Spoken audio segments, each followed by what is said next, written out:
Voice of South Africa from Johannesburg. A White House report says President Nixon still supports the decision to quell the uprising at Attica prison, despite the revelation that 9 hostages were killed by police bullets. The Daily Graphic has criticized the Mogadishu Declaration passed at a recent summit meeting of East and Central African leaders. The Daily Graphic says that as a result of the declaration, poor taxpayers in black Africa can expect to see more money being poured into the pockets of pleasure-loving terrorists living outside the borders of South Africa. These taxpayers will be asked to foot the bill for further wild adventures. Mozambican people, in September of 1962, the Congress of the Mozambique Liberation Front, FRELIMO, affirmed unanimously the will and determination of the Mozambican people to fight for national independence, for the wealth of our country and the work of the Mozambican people continued to be exploited by the Portuguese colonialists and their imperialist allies. Our people are murdered for participating in the struggle for the liberation of our country. The prisons are full of patriots, and those who are still free live in uncertainty of what the next day will bring. Faced with this situation, FRELIMO is left with no alternative but to conclude that armed struggle is the only way for the Mozambican people to achieve their sacred rights. Mozambican people, workers and peasants, workers on the plantations, in the timber mills and in the concessions, workers in the mines, on the railways, in the harbors and in the factories, intellectuals, civil servants, Mozambican soldiers in the Portuguese army, students, men, women and young people, patriots, in the name of all of you, FRELIMO today, on the 25th of September 1964, solemnly proclaims the general armed insurrection of the Mozambican people against Portuguese colonialism for the attainment of the complete independence of Mozambique. The armed struggle which we announce today for the destruction of Portuguese colonialism and of imperialism will allow us to install in our country a new and popular social order. The Mozambican people will thus be making a great historical contribution toward the total liberation of our continent and the progress of Africa and of the world. Independence or death, we shall win. Long live FRELIMO, long live Mozambique, long live Africa. Mozambique, located on the east coast of southern Africa, is about the size of California and borders on Tanzania, Zambia, Malawi, Zimbabwe, and South Africa. Along with Angola, Guinea-Bissau, the Cape Verde Islands, Sao Tome and Principe, it is a vestige of the Portuguese colonial empire established from the 16th to the 19th centuries in Africa, Asia, and South America. There are almost 8 million people in Mozambique, and over 1 million of them live in that 1/4 of the countryside liberated by the Mozambique Liberation Front, FRELIMO. Portuguese ships first arrived in East Africa and along the coast of what is now Mozambique in the late 15th century. By the 19th century, slavery and the slave trade had become the main commercial activities of Portugal in Africa. However, Portugal had still not been able to conquer the interior and relied upon raiding parties in order to fill its ships with slaves.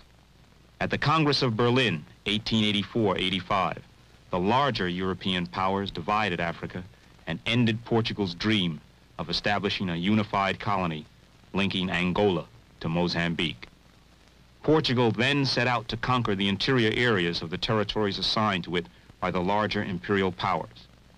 It was not until 1918 that Portugal succeeded in conquering the interior of Mozambique and temporarily ended the military resistance, which up to that time was primarily local rather than national.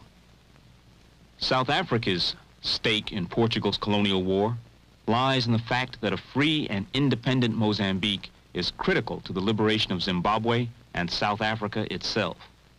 Zimbabwe is landlocked, and the Rhodesian regime depends upon Mozambican ports for an outlet to the sea.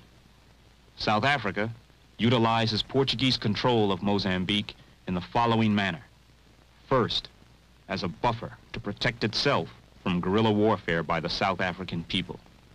A liberated Mozambique will mean that South Africa's front lines will shift further south.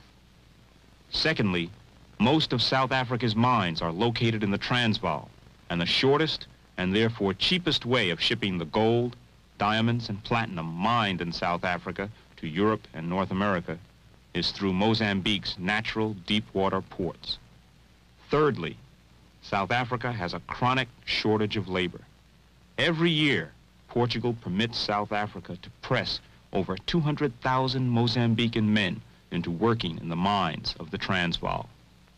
Thus, the struggle to free Mozambique is viewed with alarm by the illegal minority regimes in the rest of Southern Africa. They know that a victory in this strategically located country will provide an important psychological boost to the African people in their respective countries. Today, Portugal is the poorest and most backward country in Western Europe. Most of the Portuguese people are exploited peasants living under an openly fascist regime which seeks to export its class contradictions to African colonies.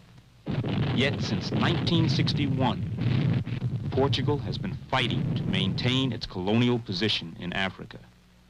Without support from the NATO powers, Portugal would not be able to fight one, let alone 3 colonial wars. In addition to a steady supply of small arms, jeeps, armored vehicles, airplanes, boats, bombs, napalm, and herbicides, Portugal has been provided with economic aid in order to combat inflation, unemployment, and balance of payments problems at home. In December of 1971, the U.S. presented Portugal with an aid package of $436 million. This aid will ease the burden of continuing these wars, which are costing Portugal over $1 million a day. The NATO powers are willing to invest in these colonial wars because Portugal is acting as their agent in Southern Africa. A growing number of American corporations have investments in Mozambique and Angola. An even larger number have investments in Zimbabwe, Namibia, and South Africa. Portugal, being a neo-colony of the richer capitalist nations, benefits only from what is left over after exploitation of its colonies by its more powerful allies. Mineral concessions, land development schemes, and transportation networks are all dominated by capital from the larger Western powers. A dramatic illustration of the various interests allied against the people of Mozambique is the proposed Cabora Dam, financed by an international consortium with backing from U.S., British, French, West German, and South African capital. If built, the dam would be the largest in Africa and the 4th largest in the world. South Africa plans to consume most of the power generated, which would greatly assist that country's economic growth. In addition, Portugal plans to settle 1 million Europeans in the area around the dam in the hope that these settlers will form a so-called second line of defense against FRELIMO. So far, over 25,000 Africans have been forcibly removed to make way for this project. The heaviest fighting is now taking place in the province where Portugal hopes to build this dam. The presence of South African and Rhodesian troops, as well as increased aid for Portuguese forces, demonstrate the strategic significance of this project. Because of its economic weaknesses, Portugal has not been flexible and surrendered formal political control of its colonies while attempting to maintain economic control. Portugal knows that it cannot exercise any economic control without formal political control. Therefore, pleas, petitions, and peaceful protests by the Mozambican people were met by increased Portuguese violence. On June 16, 1960, more than 500 unarmed people were murdered after assembling for a peaceful meeting at the town of Mueda. In 1962, FRELIMO was organized by the merger of 3 separate nationalist organizations. In the course of the struggle, FRELIMO has become more than just a front. It is a military and political institution, but it is also an educational institution, an agricultural institution, a health institution, and a social services institution. In the course of the armed struggle, FRELIMO has become a revolutionary party of the masses of Mozambicans. Leadership is based upon a concept of responsibility rather than rank. The leaders are called responsables, which in English literally means the responsibles.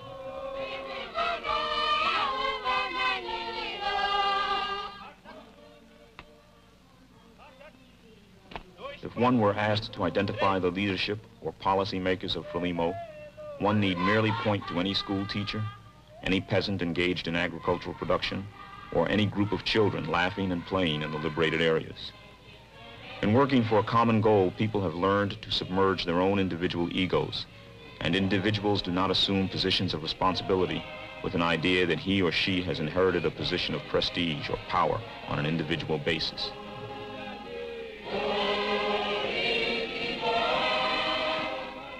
Very often, people are reassigned to different jobs and different areas of responsibility, as FRELIMO strives to put people who are best able to perform in specific jobs. In this revolution, there is no distinction made in the tasks one is called upon to perform strictly because of a person's sex or age. The people of Mozambique are waging a protracted people's war. It is a protracted struggle in that it is comparable to a long-distance relay race rather than a sprint. In this sense, the revolution is a process and not an event. FRELIMO's main weapons are the people of Mozambique themselves, their unity and their political consciousness. In many of the traditional societies, as in most societies, particularly under colonialism, women were assigned an inferior status. They drew water, gathered wood, and bore children. Men were the warriors and the herders of cattle, jobs to which considerable prestige was attached. Today, in the liberated areas of Mozambique, the FRELIMO guerrilla army sets an example of mobilization and effective utilization of all components. No job is performed only by men or only by women. Men and women engage in various aspects of military activities. Men and women serve as teachers and medical cadre. Men and women cook, sew, and perform other housekeeping chores. Naturally, these changes did not occur overnight, and the process of change in the status of women is continuing.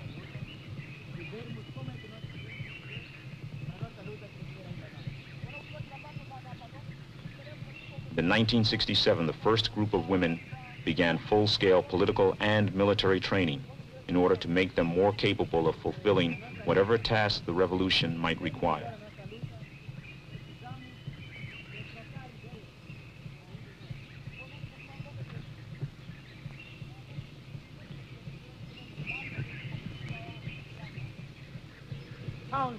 In some areas, the people were literally amazed to see women in uniforms, carrying weapons, and functioning as part of a disciplined command structure.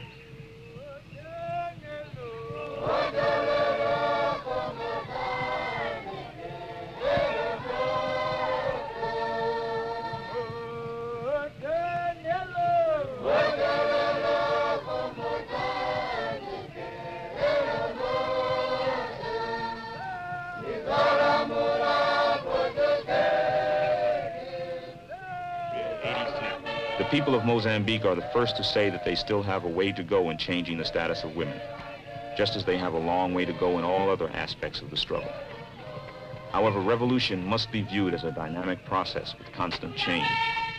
Just as a long-distance relay team gets stronger and stronger with each day of application, and just as the seeds of a mango tree undergo a change from seeds to tree, getting stronger and more firmly rooted in the process, so too grows the revolution in Mozambique and all of its changes and dynamics.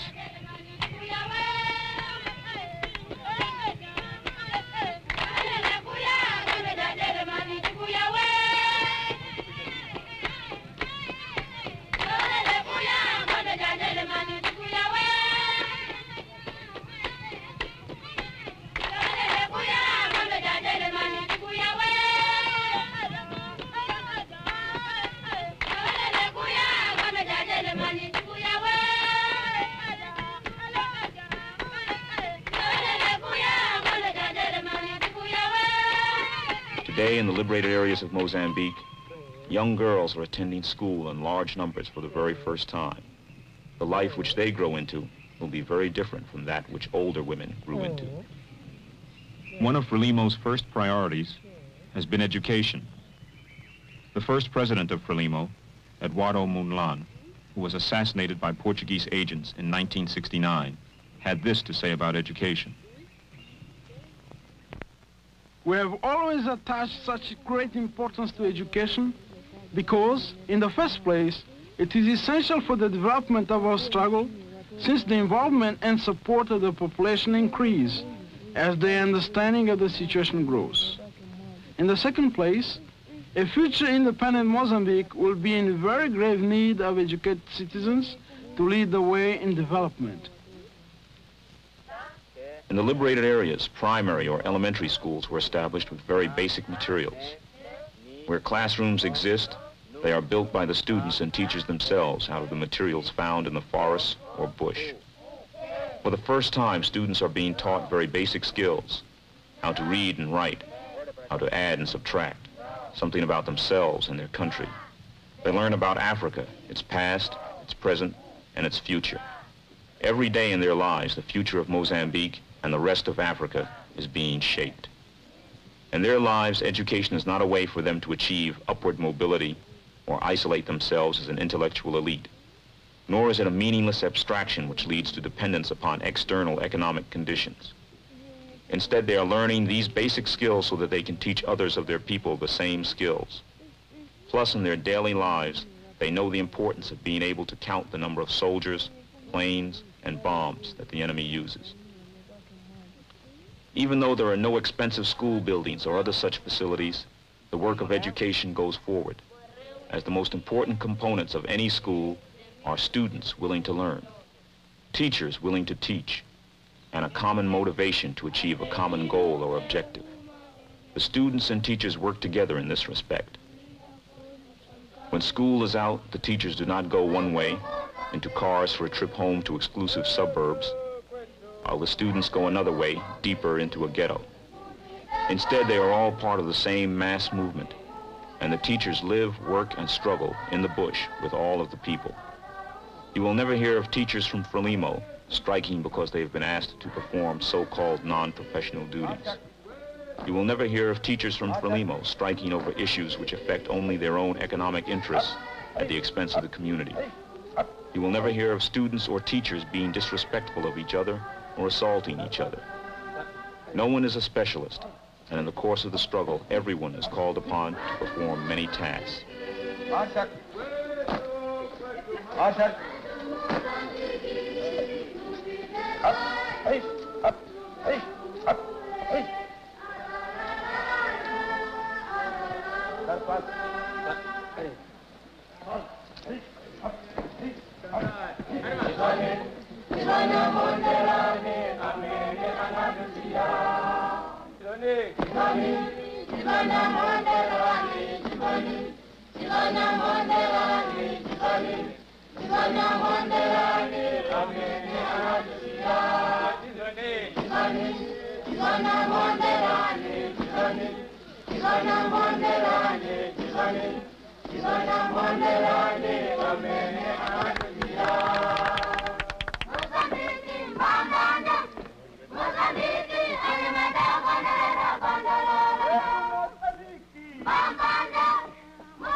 Under Portuguese colonialism, health services were concentrated in the towns and urban areas. The majority of the peasant population never had access to doctors, nurses, hospitals, or clinics. The colonial land and labor policies caused chronic malnutrition and reduced resistance to disease. Tropical diseases such as malaria, bilharzia, yaws, and sleeping sickness are common in the country, as well as infectious diseases such as smallpox, yellow fever, and typhoid. FRELIMO has established health centers in the liberated areas which provide medical services to the people living there for the first time. At the present time, No Mozambican doctors have returned to work inside the country. However, FRELIMO has been able to meet this challenge with something more important than a degree. Medically trained cadres who are members of the guerrilla army administer to the health needs of the people. Although they cannot perform complicated surgery and do not have all the tools of modern medicine at their disposal, they do possess the most essential qualities: dedication, commitment, and compassion. They treat gunshot wounds and napalm burns. They set broken bones. They remove parasites. They show the people ways of improving their diets. And in raising standards of public health, they conduct extensive programs of preventive medicine, under which large numbers of the people in the liberated areas receive inoculations against disease. And they provide a sympathetic ear and an understanding voice where there was none before the revolution. Another important priority is the development of agricultural production, which is the source of survival of the people. Any revolution must be able to feed itself. Naturally, there are no supermarkets or grocery stores in the liberated areas of Mozambique. Everyone must be able to live off the land. Under Portuguese colonialism, many of the African people were forced to grow cash crops, such as cotton or coffee. And as a result, there was often not enough food to feed the population. One of the ways that the revolution has addressed itself to the specific needs of the people is by freeing them from forced cultivation and releasing their energies to concentrate on subsistence farming. Throughout the liberated areas, there is a constant stress on the importance of increasing agricultural production. FRELIMO has concentrated on the production of cassava, corn, beans, ground nuts, and other staples. Agricultural cooperatives have been established. And as part of their normal duties, all members of the guerrilla army engage in agricultural production, as do all other sectors of the population. Among the prime targets of the Portuguese army are the fields where the people work and grow food. In a war such as this, where the FRELIMO guerrilla army does not have airplanes and the Portuguese control the air, the Portuguese can always temporarily reoccupy a specific portion of the liberated areas. Portugal can concentrate its airplanes, helicopters, artillery, and troops in any given area. For the past 2 years, the Portuguese soldiers have only been able to enter the liberated areas in helicopters, however. And once the Portuguese soldiers are out of the helicopters and must operate on their own feet in the bush, they are usually able to remain for no longer than a couple of weeks before the guerrilla army drives them out. The pattern which exists in Mozambique is very similar to that which exists in Indochina.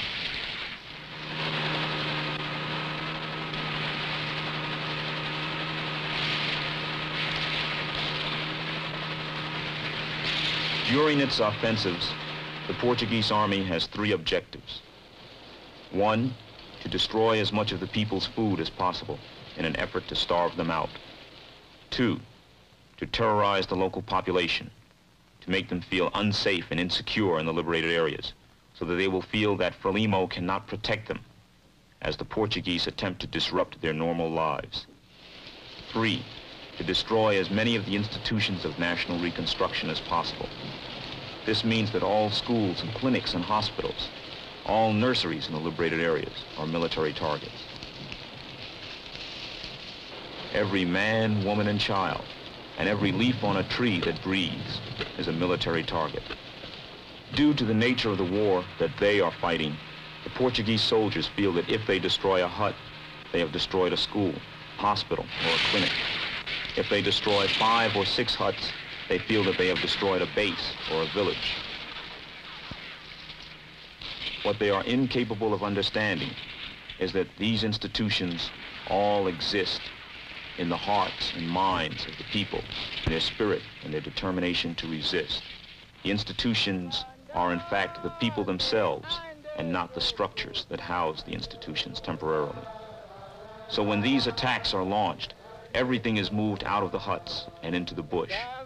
Every pencil, every piece of paper, every blackboard, every bottle of medicine, every bandage is moved out of the huts where temporarily housed, and the schools continue under trees in the bush.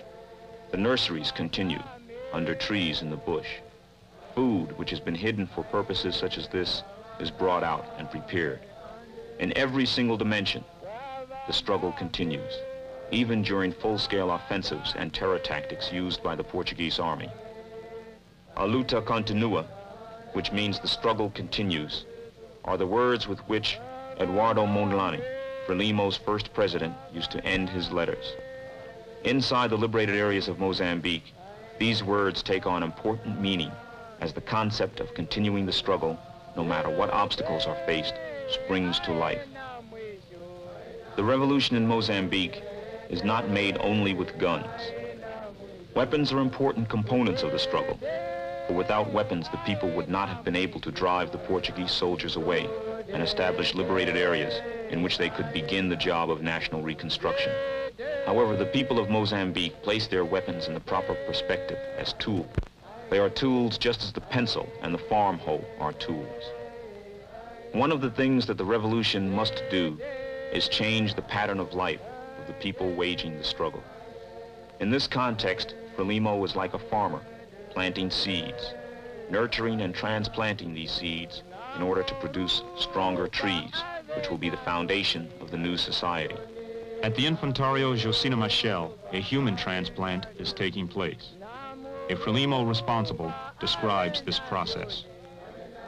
Josina Machel was the head of the social welfare in FRELIMO, that we still see her as a person that we can learn from, an example of her life. And especially for children, for whom she had fought for many times, to see that children can be taken care of. They can have a better life. They can live without having to face many difficulties, and they can live in a FRELIMO environment so that they can continue the struggle that we had started. People here decided to give the name of this nursery to Josina Machel. It's very important and it's very significant for us. Before, in the colonial era, in these regions where FRELIMO are liberated by FRELIMO, we did not think of having a nursery for our people. A nursery in the colonial dominated areas is being used only for children of rich people, whilst among ourselves the nursery is a place where we can take care of the children of our militants, because they are busy fulfilling other missions somewhere where they cannot sit with their children. FRELIMO has to take care of them, or also of children of people that died because of the war, either by bomb or in a combat.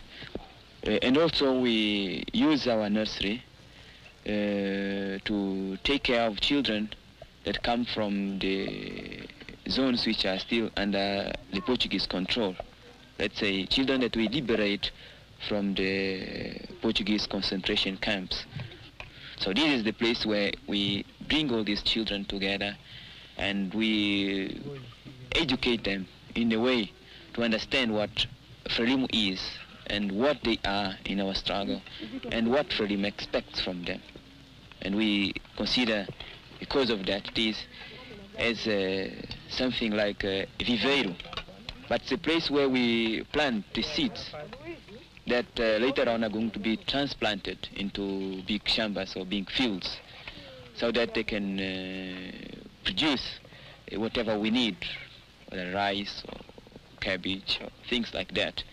So this is the place where we consider it as an analogy with a viveiro, where we have our children and we, in our environment, we can teach them all the meanings of the life in the friendly environment, and also where we can teach them what FRELIMO expects from them, what is their role. Because as Comrade Samora, our president, said, we are fighting now, we are going to get old, are going to die. The children that we can see here are going to continue the struggle that we started.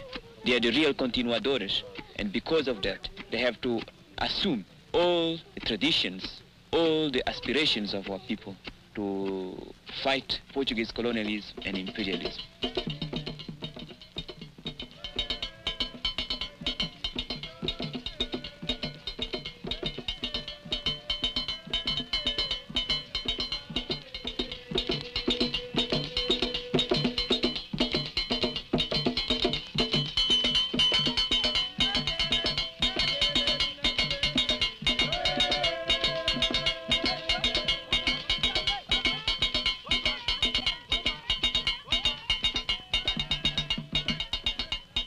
One of the political slogans of the people in Mozambique is to die a tribe and be born a nation.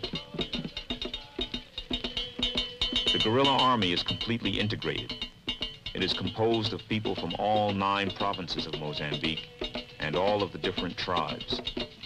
As the guerrilla army moves throughout the country, it carries songs and dances from all of the tribes and all of the regions. All of these songs and dances have a political message added by the people. Wherever the army travels, the people learn the various songs and dances brought from other regions.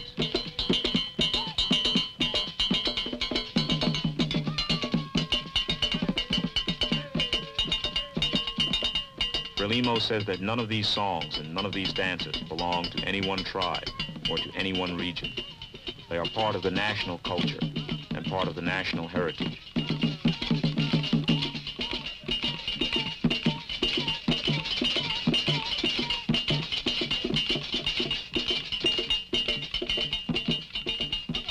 The guerrilla army makes this a living concept as it transplants the culture of the people of Mozambique throughout the country.